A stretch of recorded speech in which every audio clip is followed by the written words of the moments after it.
Good morning students, come back to online class Hindi Sulabh Bharati छठी कक्षा दूसरी इकाई पाठ क्रमांक 6 स्वास्थ्य संपदा।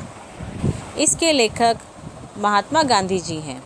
इनका जन्म 2 अक्टूबर 1869 पोरबंदर गुजरात में हुआ और इनकी मृत्यु 30 जनवरी 1948 में हुई। इनका परिचय। आप राष्ट्रपिता की उपाधि से जाने जाते हैं। प्रस्तुत पत्र में यह बताया गया है कि खुली हवा में नियमित रूप से व्यायाम तथा समय पर किया गया संतुलित भोजन ही स्वस्थ जीवन की पूंजी है। प्रस्तुत पाठ के माध्यम से राष्ट्रपिता महात्मा गांधी जी ने हमें स्वास्थ्य एवं संतुलित आहार का महत्व समझाया है। स्वास्थ्य का मनुष्य के जीवन में अत्यंत असाधारण महत्व है।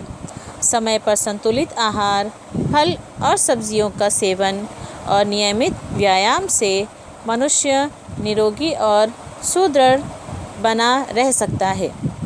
योग और प्राणायाम जैसी गतिविधियों को नियमित रूप से करने पर मनुष्य छोटी बड़ी बीमारियों से कोसों दूर रह सकता है। अतः हमें अपने आहार एवं स्वास्थ्य पर नियमित रूप से ध्यान देना चाहिए। पाठ शुरू करने से पहले मैं ये बताना चाहती हूँ कि ये पत्र के रूप में पाठ है। पत्र लिखना एक कला है। पत्र अच्छी शैली और शुद्ध भाषा में लिखना चाहिए। अतः पत्र लिखने की जानकारी हर विद्यार्थी को होनी चाहिए। पत्रों को 2 भागों में बांटा जा सकता है। पहला औपचारिक पत्र, जिसमें आवेदन पत्र, शिकायती पत्र या व्यावसायिक पत्र होते हैं। दूसरा है पारिवारिक या अनौपचारिक पत्र, जिसमें हम अपने परिवार, सगे संबंधियों या मित्रों को लिख सकते हैं। यहाँ पर जो पत्र दिया गया है, ये गांधी जी ने अपने शिष्य जमनालाल को लिखा है। तो चलिए पाठ शुरू करते हैं। यरवड़ा मंदिर, 8 सितंबर 1932। चिरंजीव जमनालाल, तुम्हारा पत्र अभी मेरे हाथ लगा, सुना और उसका जवाब लिख रहा हूँ। तुम चाहते हो वे सब आशीर्वाद टोकरियों में भर तुम्हारे जन्मदिन पर तुम्हें मिले। तुम्हारे स्वास्थ्य के संबंध में सब कुछ जानने के बाद भी जो विचार मैंने बताए हैं, उन पर मैं स्वयं दृढ़ हूँ। तुमको अपने खर्च से भोजन प्राप्त करने की छुट्टी मिल सके तो उसे प्राप्त करने में कोई दोष नहीं समझता। शरीर को एक अमानत समझकर यथासंभव उसकी रक्षा करना रक्षक का धर्म है। मौज मज़े के लिए गुड़ की एक डली भी ना मांगो, न लो, परंतु औषधि के तौर पर महंगे से महंगे अंगूर भी मिल सके तो प्राप्त करने में कोई बुराई नहीं दिखाई देती। इसलिए ऐसे भोजन को ग्रहण करने में उद्वेग की आवश्यकता नहीं। ऐसी ही स्थिति में दूसरों को भी ऐसा खाना खिलाया जा सके तो खिलाना चाहिए। मेरी दृष्टि में जितने गेहूँ मिलते हैं उतने खाने की ज़रूरत नहीं। गुड़ को बिल्कुल छोड़ देना उचित मानता हूँ। तुम्हारे शरीर को गुड़ की ज़रा भी आवश्यकता नहीं। इसके बदले निर्दोष शुद्ध शहद लेना अधिक अच्छा है। परंतु जब तक मीठे फल मिल सकते हैं उसकी भी ज़रूरत नहीं। दूध की मात्रा बढ़ाना अच्छा है। इस पत्र से हमें पता चलता है कि गांधी जी ने जमनालाल के जन्मदिन के अवसर पर ये पत्र लिखा है, जिसमें उन्होंने जमनालाल जी को यह बताया है कि शरीर को अमानत समझकर उसकी रक्षा करना चाहिए। मौज मस्ती के लिए गुड़ का उपयोग नहीं करना चाहिए। हाँ, अगर औषधि के तौर पर महंगे से महंगा अंगूर भी ख़रीदना पड़े, उसका उपयोग करना पड़े, तो इसमें कोई बुराई नहीं है। और ऐसी ही स्थिति में दूसरों को भी ऐसा खाना खिलाया जा सकता है। गांधी जी की दृष्टि में जितने गेहूँ मिलते हैं उतने खाने की ज़रूरत नहीं है। गुड़ को बिल्कुल छोड़ देना चाहिए, क्योंकि जमनालाल के शरीर को गुड़ की ज़रा सी भी आवश्यकता नहीं है।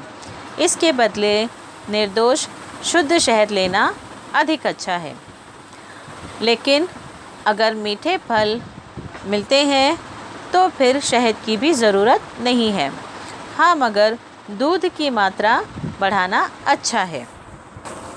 जैतून के तेल की जगह मक्खन लेते हो, यह ठीक ही है। मक्खन में जो विटामिन होते हैं वे जैतून के तेल में नहीं होते। साग में हरी सब्ज़ी होनी चाहिए। आलू वगैरह लगभग रोटी का स्थान लेते हैं। इनमें स्टार्च होता है। तुमको स्टार्च की कम से कम ज़रूरत है और जितनी होगी वह सब गेहूं से पूरी हो जाएगी। मक्खन, दूध, कॉफ़ी है। इसके घटाने बढ़ाने का आधार वज़न के ऊपर है। वज़न के स्थिर हो जाने तक और हज़म होता रहे तब तक मक्खन की अथवा दूध की या दोनों की मात्रा बढ़ाते जाना चाहिए।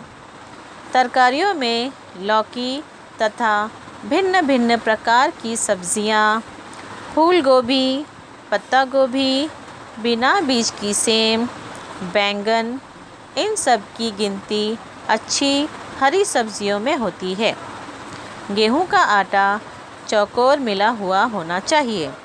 यदि गेहूं बिल्कुल साफ़ करके पीसा गया हो तो उसका कोई भी अंश नहीं फेंकना चाहिए।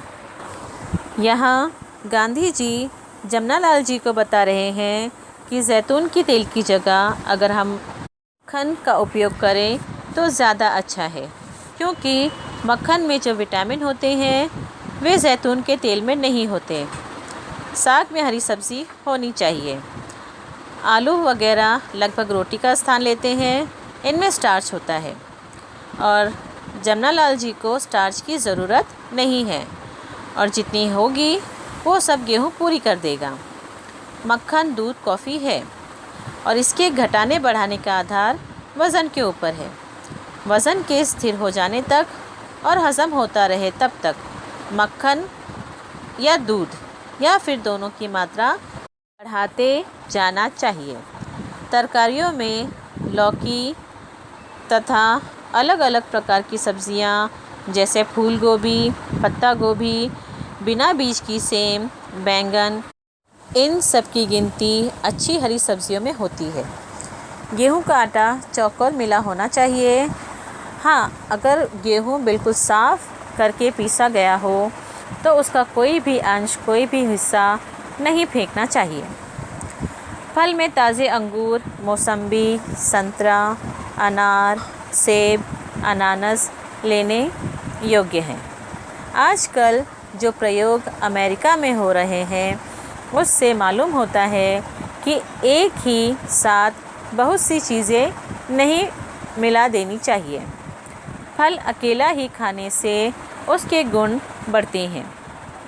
भूखे पेट खाना तो सर्वोत्तम है। अंग्रेज़ी में कहावत भी है कि सुबह का फल सोना है और दोपहर का चांदी है।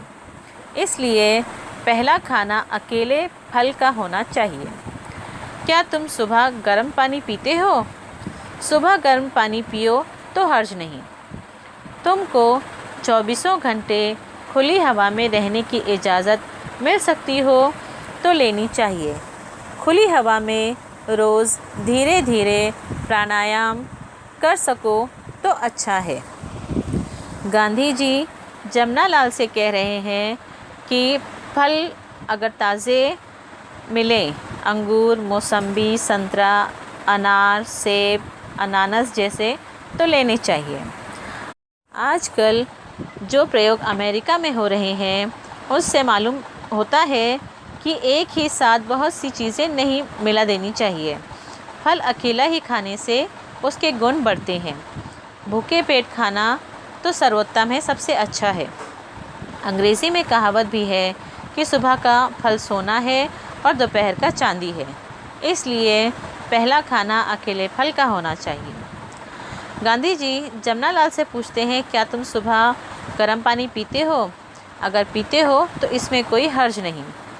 अगर तुम्हें 24 घंटे खुली हवा में रहने की इजाज़त मिल सकती हो तो लेनी चाहिए, और खुली हवा में रोज़ धीरे धीरे प्राणायाम कर सको तो अच्छा है।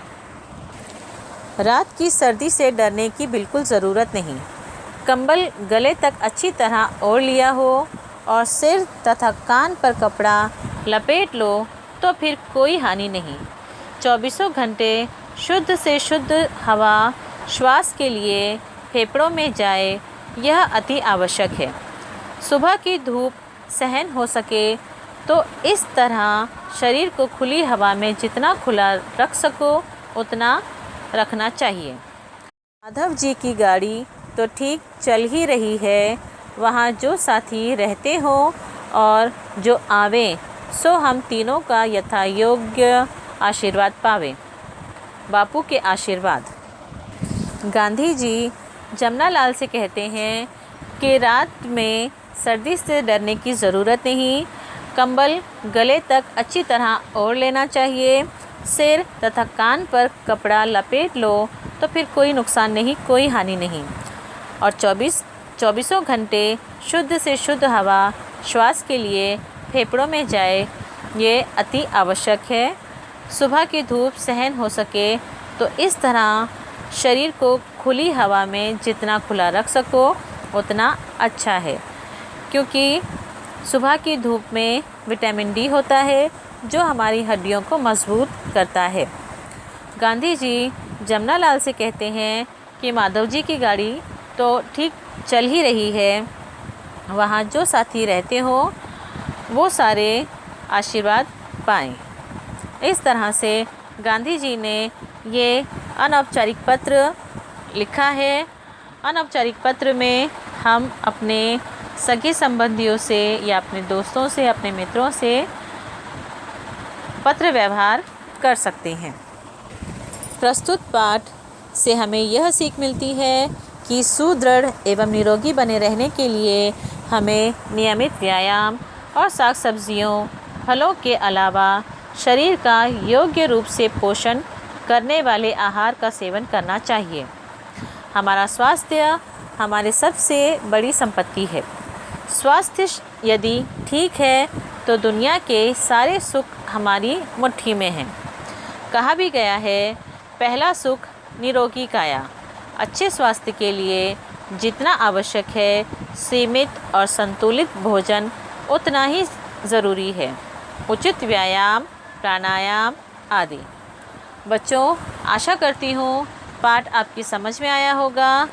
धन्यवाद।